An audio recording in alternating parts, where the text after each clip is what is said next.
भाई पानी पुणी की व्यवस्था है। से इंतजार था, बेसब्री से उद्घाटन और आपको अंदर आ जाना चाहिए था। अंदर आ जाओ ना, अंदर आ जाओ।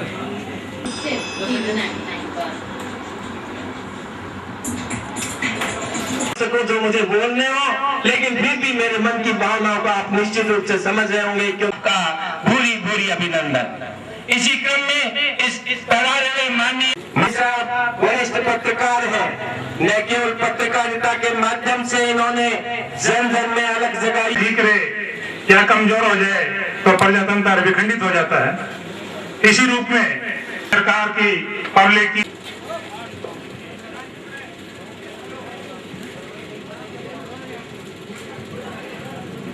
टीवी 99 के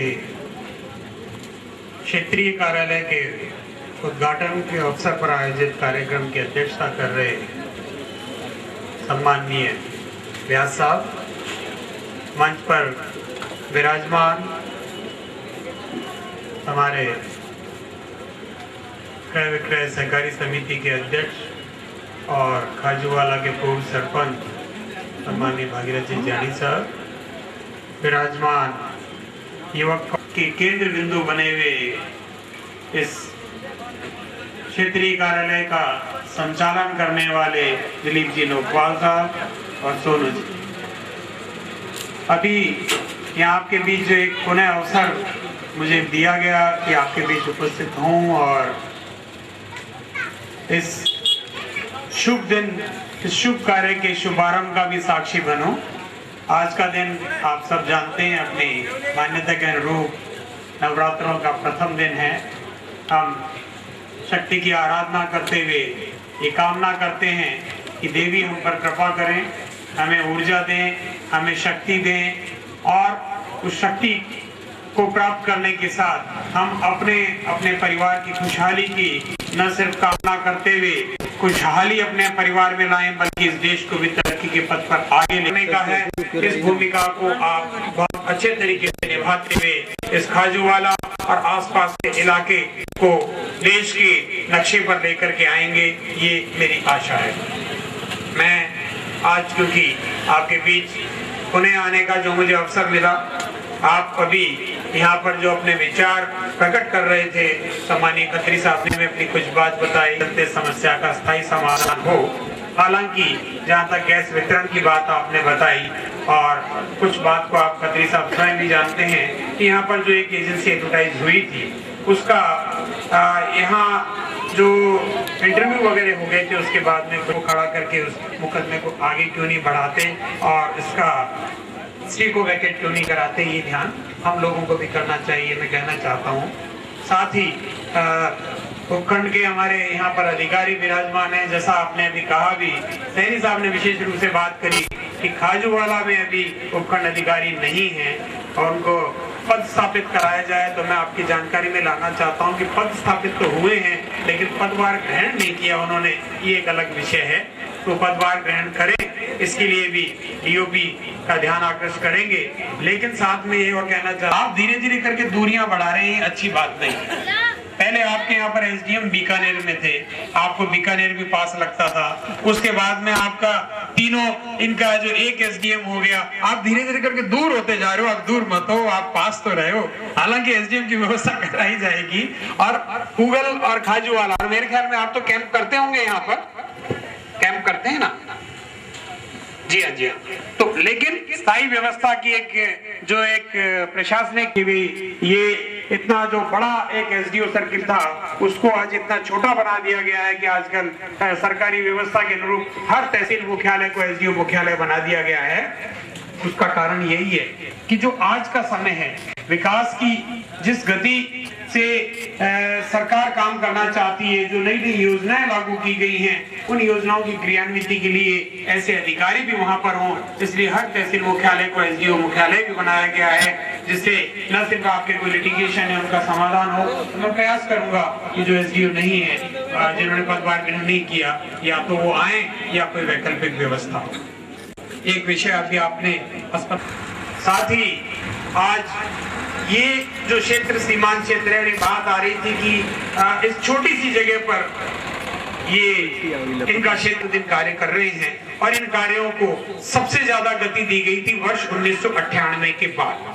माननीय मुख्यमंत्री महोदय अशोक जी गहलोत ने पहल के साथ में कार्य प्रारंभ किया था कि हमें विद्युत उत्पादन के जो दिए जा रहे हैं ये हमें नहीं मिल पाते, तो ये भी हमारी किसान की समृद्धि को और समृद्धिशाली बनाने के क्रम में ये बहुत बड़ा कदम है। मैं इसके साथ साथ चूंकि आज भी 31 के जीएसएस का विधिवत लोकार्पण करके आए हैं, मैं यही कह सकता हूं कि बहुत पहले हमने एक मांग रखी थी, बहुत से भाइयों को ध्यान होगी कि ये जो डिलीवरी होने के बाद में भी अगर किसी कारण से अगर बच्चे को भी कोई तकलीफ हो जाती है तो 1 माह तक उसको भी वो सब व्यवस्था उपलब्ध कराई जाएगी, निःशुल्क दवा उपलब्ध कराई जाएगी। उस सबसे अलग हटते हुए अस्पताल में जब माता डिलीवरी के लिए भर्ती होती है, अगर नॉर्मल डिलीवरी है तो उनके 2 या 3 दिन जो भी आवश्यक समझे जाते हैं उनको गर्म भोजन भी सरकार द्वारा उपलब्ध कराया जाएगा। और अगर सिजेरियन होता है तो सिजेरियन भी सरकार के द्वारा न सिर्फ किया जाएगा बल्कि 7 दिन या जो दिन डॉक्टर द्वारा बताए जाते हैं तब तक उनको भी ये जो गर्म भोजन की व्यवस्था होती है। एक अभियान चलाया, सरकार ने विशेष ऋण लिया और ऋण लेकर के मुख्यमंत्री बीपीएल आवास योजना इस राज्य में लागू करी और इस योजना के चलते इस 3 वर्ष जो हमारे अभी योजना इस वर्ष प्रारंभ हुई है, अगले 2 वर्ष और हम इसमें शामिल करें तो लगभग 10 लाख बीपीएल परिवारों को आवास उपलब्ध कराया जाएगा। आज महानरेगा योजना की बात आ रही है, महानरेगा योजना के तहत काम स्वीकृत हो गया लेकिन काम हो नहीं पा रहा।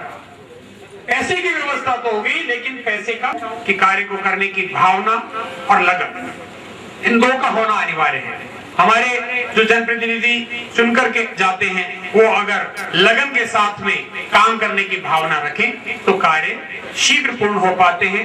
मैं कोशिश करूंगा, मेरे लायक जब कभी भी कोई विषय आएगा, कोई सहयोग अगर जनप्रतिनिधि चाहेंगे तो मैं सहयोग देने के लिए तैयार हूं। अगर वो ज्यादा व्यस्त हैं और किन्हीं कारणों से अपनी लीग से हटकर के गलत लाइन में आ गए हैं, इस कारण वो समझ नहीं पा रहे हैं कि उनको क्या काम किया जाना चाहिए, जिनके चलते आज हमारे अस्पतालों में भी कुछ कमी आ गई डॉक्टरों की, तो वैसी भी अगर कोई व्यवस्था है वो नहीं समझ पाएंगे तो भी मैं अपनी जिम्मेवारी का निर्वहन करते हुए पुरजोर प्रयास करूंगा कि जरूरत के काम हो। बहुत बहुत आप सबका धन्यवाद कि आपने अपने बीच आने का मौका दिया और इस इलाके में खुशहाली आए, इस इलाके में सुविधाएं बने, इस इलाके में वो सब व्यवस्था कायम हो जिस व्यवस्था के लिए इस देश में काम हो रहा है। ये मेरी कामना रहेगी, मेरी भावना रहेगी। और एक अभी और आपने समाचार पत्रों के माध्यम से एक जानकारी ली, एक कार्य और प्रारंभ हुआ, हमारे यहाँ तो अभी शायद नहीं हुआ, आने वाले दिनों में होगा। एक यूआईडी, एक महत्वाकांक्षी योजना पूरे देश को एक सूत्र में पिरोने के लिए प्रारंभ की गई है। जो कार्ड बनेगा, जिस कार्ड का नाम दिया गया है आधार, वो आधार कार्ड जब बन जाएगा हमारा देश मेरे ख्याल में पूरी तरीके से इस कंप्यूटरीकृत व्यवस्था से जुड़ जाएगा। ये उसी का एक भाग है। फिर जो पीडीएस पर भी जो हम लोग प्रश्न चिन्ह लगाते हैं, शायद बहुत सी सुविधाएं उस कार्ड के माध्यम से सीधी ट्रांसफर की जाएं, ये भी सरकार की योजना है। सरकार की योजना ये भी है कि वर्ष 2003 के मेरे ख्याल में मार्च महीने तक है कि 2000 से ऊपर की जनसंख्या वाले गांवों को बैंकिंग व्यवस्था से जोड़ा जाए।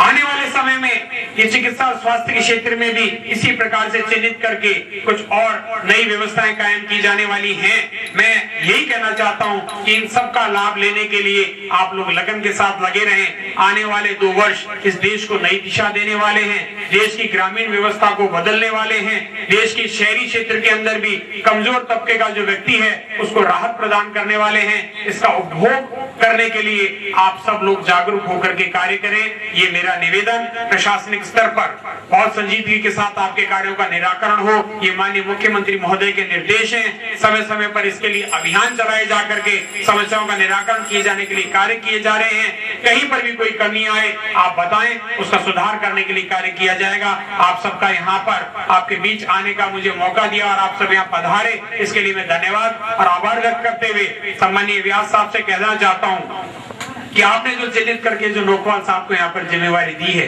एक सही व्यक्ति को चुना है। ये पहले भी पत्रकारिता से जुड़े रहे हैं, बहुत जुझारू और बहुत ये गलीजी की ऊर्जावान व्यक्ति हैं। ये इस इलाके को भी जानते हैं, इलाके की समस्याओं को भी जानते हैं। आपके कुशल निर्देशन में ये इस इलाके की समस्याओं को सही तरीके से उठाने का कार्य करेंगे। और आपने बहुत सही बात कही है कि कोई व्यक्ति आज आपके इस चैनल के माध्यम से कोई अपनी समस्या उठाए और 2 दिन बाद आकर के जवाब आपसे मांगने लगे, तो ये व्यवस्था के भागी आप नहीं हैं। आप इस व्यवस्था के तहत समस्या को आगे पहुंचाने के एक माध्यम है, लेकिन आपका ये माध्यम इतना सशक्त होगा कि आपके द्वारा उठाए गए विषयों का तुरंत निराकरण होगा, उन समस्याओं का तुरंत निराकरण होगा। ये संजीव को बहुत बहुत शुभकामनाएं। आशा करता हूं कि आने वाले समय में आप इस देश के इस जो इलेक्ट्रिक मीडिया है, इस पर आप लोगों का जो आधिपत्य बने, आप लोग बहुत आगे बढ़ते हुए इस ग्रामीण क्षेत्र की समस्याओं को उजागर करने में अहम भूमिका निभाएं। बहुत बहुत आभार। जय हिंद।